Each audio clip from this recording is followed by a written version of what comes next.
Ang tinatagong sikreto ni George ay lalabas na nang dahil kay Rebecca. May panglaban na itong si Samantha kay George. Samantala, gusto nang bawiin ni Rebecca ang kanyang anak mula kay Barry at Larry at si Attorney Lynette ang tutulong kay Rebecca.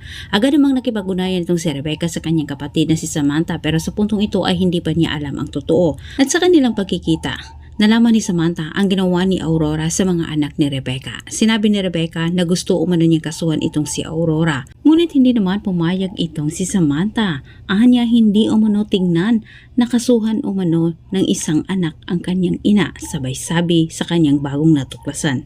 Lalong lumaki ang galit ni Rebecca para kay Aurora at nabanggit din ni Rebecca kay Samantha ang tungkol sa pagkawala ni Basil. Ikwento ni Rebecca na matagal umano niya itong itinago dahil sa pakiusap ni George sa kanya. Sinabi ni Sam, bago pa umano nangyari na nawala itong si Basil, nakita umano niya itong si George na may nilagay sa inumin ni Basil. Kahit malakas umano ang kanyang kutob na lasin iyon. Sa kabilang banda, bigla namang sumagip sa isip ni Galvan na gusto umano niyang pabuksan ang kaso ni Basil dahil gusto pa rin umano niyang mahanap kung sino umano ang totoong pumatay sa kanyang anak.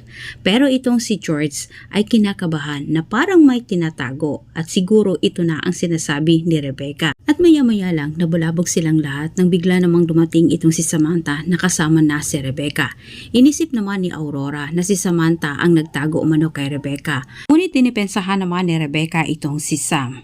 Wika niya, siya umano ang nagkusang tumakas dahil may gusto umano siyang gawin, yun ay ang bawiin ang kanyang anak mula kay Larry at Barbara. Sa isip ni Aurora, siya ay nagtataka ng sobra kung paano umano nalaman ni Rebecca na sa kay Barry at Larry ang anak nito. Hindi nagsasalita itong si Rebecca, bagkos pinagtakpan niya itong si Barbara dahil ito ang kanilang napagkasunduan. Itinuro ni Rebecca itong si George na nakita umano niya sa araw ng party ni Basil na may nilagay umano sa inumin ng kanyang pinsan ang siyang dahilan kaya ito nawala. Dahil sa isiniwalat ni Rebecca, pinaniwalaan ng lahat lalo na si Galvan na si George nga ang totoong pumatay sa asawa nito. Maraming salamat sa panonood, huwag kalimutang mag-subscribe.